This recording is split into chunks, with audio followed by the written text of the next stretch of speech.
Kızılcık Şerbeti'nde sezon finalinde 2 bölüm kala yaşanacak yeni olaylar dizinin bir daha eskisi gibi olmayacağının kanıtı olacak. Hepsinden birazdan bahsedeceğiz. Diziden ayrılmasını beklediğimiz Metehan bıçaklandı ama ölmedi.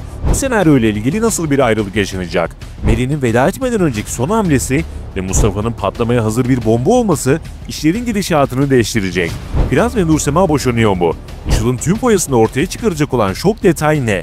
Pembenin zehirlendiğini herkes öğrenecek mi? Nurgül Yeşilçay diziye mi katılıyor? Ayrıca Fatih ve Doğa'yı bekleyen kötü sürprizler sezon finaline damga vuracak. Ömer ve Kıvılcım ise tüm Türkiye'nin nabzını yoklayacak. Videoya geçmeden önce artık Işıl'ın maskesi düşsün, bu senaryo fazla uzadı diyenler videoyu beğensin, sayımızı görelim. İlk olarak dizide yaşanacak olan ayrılıkları netleştirelim. Önceki videolarımızda Mary ve Metehan'ın diziye veda edeceğini belirtmiştik. Metehan'ın normalde sezon finalinde ayrılmasını bekliyorduk. Fakat geçtiğimiz bölümde bıçaklanınca erken alındığını düşündük. Ancak bu konuda değişiklik yaşanmadı. Yani Metehan ölerek ayrılmadı ancak sezon finalinde diziye veda edecek. Vedası ise muhtemelen ölerek değil, yurt dışına çıkarak olacak. Bir diğer ayrılık ise Mary ile ilgili. Beklediğimiz gibi Işıl, Mary ve Mustafa ile ilgili durumdan faydalanarak yine 4 ayak üstüne düştü. Yana yakıla ölüm kalım savaşı verir gibi kumandayı arayan Mustafa, tüm odalara sadece kapıdan bakarken bir tek Mary'nin odasını detaylıca arayınca köşeye sıkıştı. Mary'nin ise Işıl'a hiç güvenmediği halde onun tek lafıyla hemen duş almaya koşması biraz saçma oldu. Kısacası bu senaryo ile birlikte Mary'e yol göründü ve evi terk ederek İzmir'e dönme kararı alacak.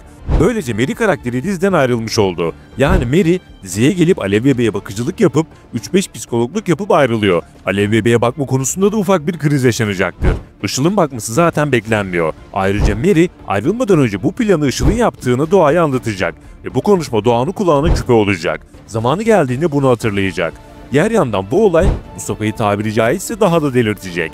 Bu durum Nilay ile aralarındaki ipleri kopma noktasına getirecek ve Nilay'ın Abdullah'tan ev talebi Mustafa ile aralarındaki dengeyi değiştirmeye yetecek. Şimdi gelelim diğer bomba olaylara. Şimdiye kadar tüm planlarında başarılı olan ve görkemi aratmayan Işıl artık sona doğru yaklaşıyor. Çünkü sürekli zafer elde etmesi senaryo açısından sürdürülemez ve çok uzatılmış olur.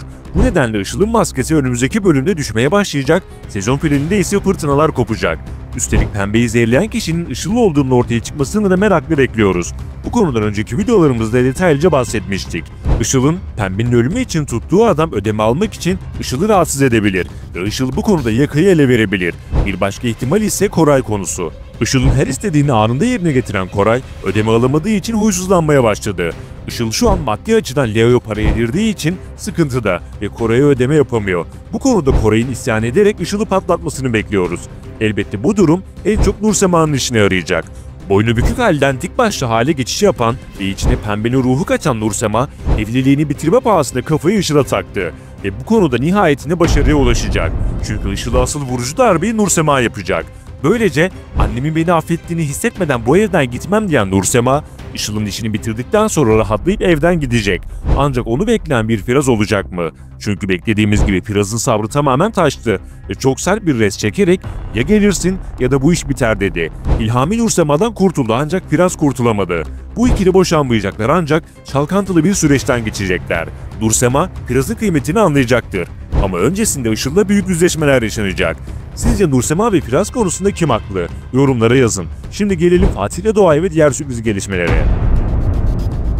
Sezon finalinde Fatih ve Doğa'yı bekleyen çok kötü bir sürpriz var. Doğan'ın sezon finalinde kaza yapma ihtimalinden bahsetmiştik. Bu ihtimal geçerliliğini koruyor. Son bölümde Defne'yi göremedik ancak Defne eğer Fatih'i takıntı haline getirip radarına Doğa'yı alırsa bu durum kaza senaryosunu tetikleyebilir. Böyle bir olayda Doğa karakteri diziden ayrılmayacak fakat ağır yaralanacak. Hatta Cemre de ciddi zararlar görebilir. Fatih adeta Doğalarla yalvarır hale gelecek. Böyle bir olay yaşanırsa bu durum Fatih ve Doğa için büyük dramların yaşanacağı yeni bir sınav olur. Dizide kötü olaylar yaşanırken iyi olan konu ise Ömer ve Kıvılcım arasında gerçekleşecek. Zor süreçten geçen bu ikili yarım kalan evlilik işini tamamlayıp rahat bir nefes almaya başlayacaklar. Ülkemizde meydana gelen acı olayları değinilmesi ise duygusal dakikalar yaşattı. Ancak dizide mutlu günleri artık çok az gördüğümüz için Ömer ve Kıvılcım sezon finalinde kendilerini yine fırtınalı günlerin ortasında bulacak.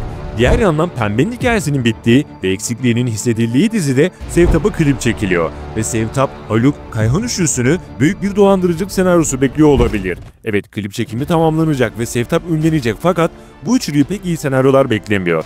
Son olarak Nurgül Yeşilçay'ın Kızılcık Şerbeti'ne katılacağı iddialarına değinelim. Bu haberler sadece birer iddiadan ibaret. Herhangi bir doğruluk payı yok. Diziye 4. sezonda hangi karakterlerin katılacağından ve olası senaryolardan önceki videolarımızda bahsetmiştik. Nurgül Yeşilçay iddiasına da son noktayı koymuş olalım. Yeni videolardan anında haberdar olmak ve gelişmeleri kaçırmamak için abone olup bildirimleri mutlaka açalım. Bir sonraki videomuzda görüşmek üzere. Hoşça kalın.